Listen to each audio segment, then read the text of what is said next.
Good morning everybody. आज हम देखेंगे कक्षा 8। कक्षा 8 के लिए हिंदी तृतीय भाषा यानी class 8 subject Hindi third language. इसके अंतर्गत पाठ तीसरा शीर्षक है कैसा पुरस्कार। तो आज हम इसके बारे में चर्चा करेंगे। इससे पूर्व हमें 2 क्लासेस कंप्लीट हुए हैं, तो आज हम देखेंगे तीसरा पाठ कैसा पुरस्कार। पुरस्कार का अर्थ क्या है? भेंट अथवा उपहार। ये किस प्रकार का उपहार है अथवा किस प्रकार का उपहार दिया गया है। तो ये कैसा पुरस्कार ये क्या है? ये घटना है। ये क्या है? ये घटना है। ये घटना किसके ऊपर आधारित है? ये घटना गोपाल कृष्ण गोखले के ऊपर आधारित है। इनके जीवन के ऊपर आधारित ये घटना है। ये इनके बाल्यावस्था की ही एक घटना के ऊपर आधारित दर्शाया गया पाठ है। तो आइए देखेंगे मधुबन सरल हिंदी पाठमाला के अंतर्गत भाग 5 में पृष्ठ संख्या, आप टेक्स्ट बुक ओपन कीजिए, पृष्ठ संख्या 22 यानी 22 पाठ तीसरा कैसा पुरस्कार। तो आइए सबसे पहले हम जानेंगे बालकृष्ण गोखले के बारे में संक्षिप्त परिचय, ताकि आपको पाठ समझने में कुछ दिक्कत ना हो और साथ ही साथ पाठ का परिचय। गोपाल कृष्ण गोखले का जन्म 9 मई 1866 ईसा को जिला रत्नागिरी तालुका गुहार के कोतलुक नामक गांव में हुआ था। उनके पिता का नाम कृष्णराव गोखले और माता का नाम वालूबाई था। इनके गुरु का नाम गोविंद रानड़े था, जिन्हें महाराष्ट्र का सुकारांत कहा जाता था। गोखले जी सन 1884 में एलिफेंट स्टोन कॉलेज से स्नातक की पढ़ाई पूरी की थी। गोखले जी ने पहली बार 1880 में सावित्रीबाई के साथ विवाह किया, जिनका देहांत हो गया था। गोपाल कृष्ण गोखले जी का मानना था कि जब भारतीय शिक्षित होंगे तभी तो उनका विकास हो पाएगा, और साथ ही वे पश्चिमी शिक्षण प्रणाली से भी बहुत प्रभावित थे। लेकिन गांधी जी इस पश्चिमी शिक्षण प्रणाली के विचार से सहमत नहीं थे। उन्होंने इसे अस्वीकार किया था, परंतु स्वतंत्रता के बाद 1950 में यही प्रणाली अपनाई गई थी। गोपाल कृष्ण गोखले जी की मृत्यु 19 फरवरी 1915 को 49 वर्ष की अवस्था में हो गई थी, यानी कि 49 ईयर्स एज में ही उनकी मृत्यु हो गई थी। भारत का हीरा, महाराष्ट्र का आभूषण, श्रमिकों का राजकुमार, यहाँ इस कथन पर परालौकिक विश्राम ग्रहण कर रहा है। उनकी ओर देखिए और उनके जैसे आचरण करने का प्रयास कीजिए। तो यहाँ पर गोपाल कृष्ण गोखले भारत देश की आज़ादी और राष्ट्र निर्माण में उनका अमूल्य योगदान रहा। वे हमेशा आम जनता के हित के बारे में सोचते थे। तो गोपाल कृष्ण गोखले जी के ईमानदारी के बारे में और साथ ही साथ पाठ की संक्षिप्त चर्चा के बारे में हम यहाँ पे जानेंगे। उनकी ईमानदारी। गोपाल कृष्ण तब तीसरी कक्षा में के छात्र थे। अध्यापक ने जब बच्चों के गृह कार्य की कॉपियाँ जांची तो गोपाल कृष्ण के अलावा किसी के जवाब सही नहीं थे। उन्होंने गोपाल कृष्ण को जब शाबाशी दी तो गोपाल कृष्ण की आंखों से अश्रुधारा बहने लगी। सभी हैरान हो उठे। गृह कार्य उन्होंने अपने बड़े भाई से करवाया था। यह एक तरह से उस निष्ठा की शुरुआत थी जिसके आधार पर गोखले ने आगे चलकर अपने 4 सिद्धांतों की घोषणा की। तो उनमें से 4 सिद्धांतों में सबसे पहला उनका सिद्धांत था सत्य के प्रति अडिगता, दूसरा अपनी भूल की सहज स्वीकृति, तीसरा लक्ष्य के प्रति निष्ठा, चौथा नैतिक आदर्शों के प्रति आदर भाव।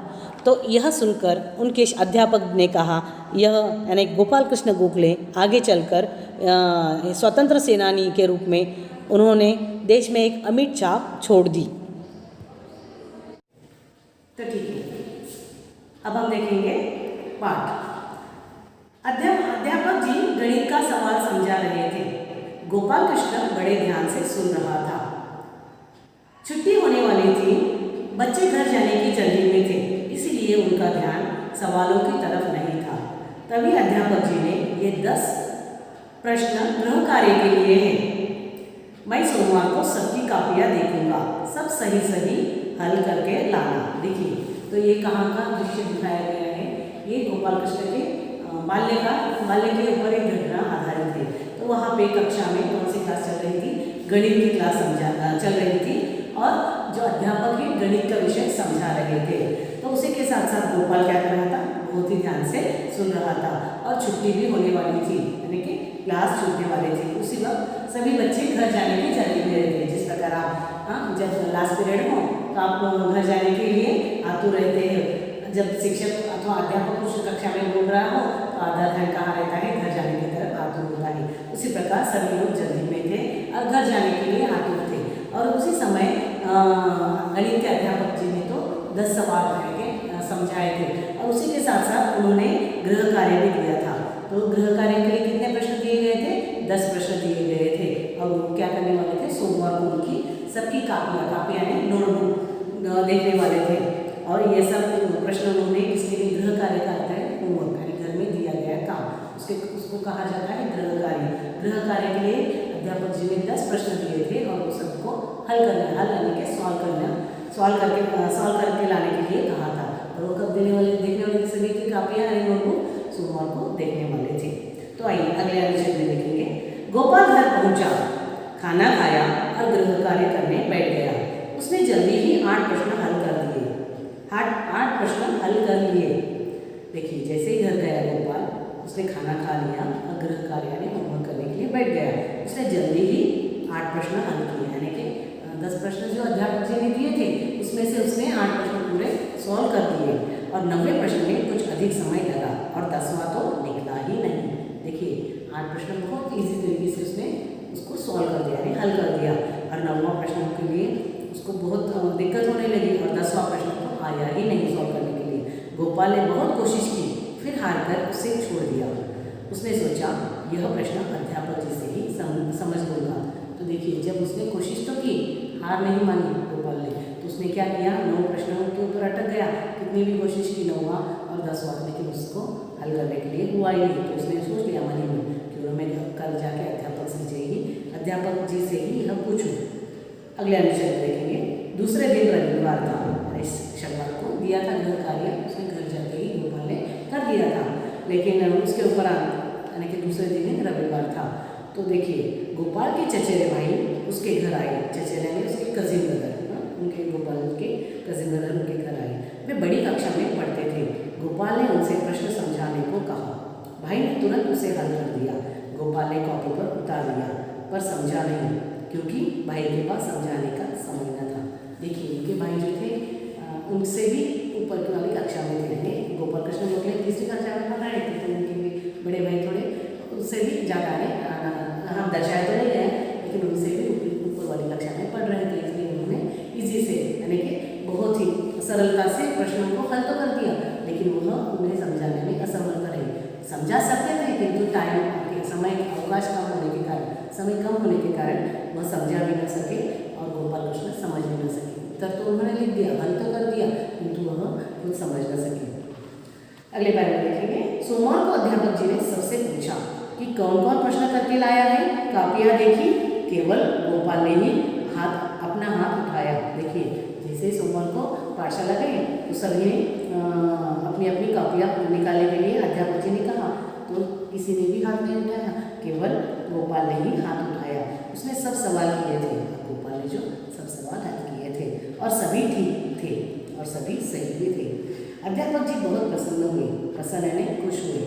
अध्यापक जी बहुत प्रसन्न हुए। उन्होंने गोपाल की पीठ ठोकी। पीठ ठोकना यानी कि शाबाशी देना। जिस प्रकार अगर आप कक्षा में कुछ अच्छा कार्य करें तो शिक्षक हो, अध्यापक अध्यापिका हो, आपको शाबाशी देते, पीठ ठोकते। उसी प्रकार यहाँ पे गोपाल कृष्ण गोखले को अध्यापक जी ने उनकी पीठ ठोकी। क्यों, किस कारण? क्योंकि उन्होंने पूरे प्रश्नों का हल कर दिया था। 10 के 10 प्रश्नों का उन्होंने हल कर लिया था और कक्षा में किसी ने भी नहीं किया था।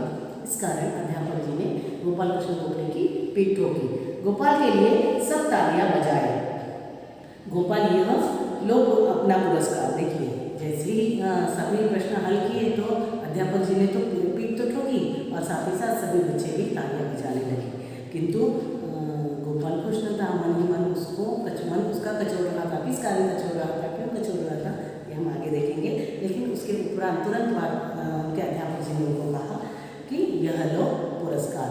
तो आपको इसका जो मौलिक भाग है अगले इसमें देखेंगे हम वीडियो में। लेकिन उसको मन यानी कि गोपाल का मन उसको मन ही मन क्यों कचोड़ता रहा, किस कारण, तो यह सब अगली कक्षा में देखेंगे। देखिए, यहाँ पे क्या दर्शाया गया है इस पाठ में किस प्रकार अपनी ईमानदारी सच्चाई के कारण गोपाल कृष्ण किस प्रकार अपनी सच्चाई अध्यापक जी के सामने प्रस्तुत करता है, ये हम अगली कक्षा में देखेंगे।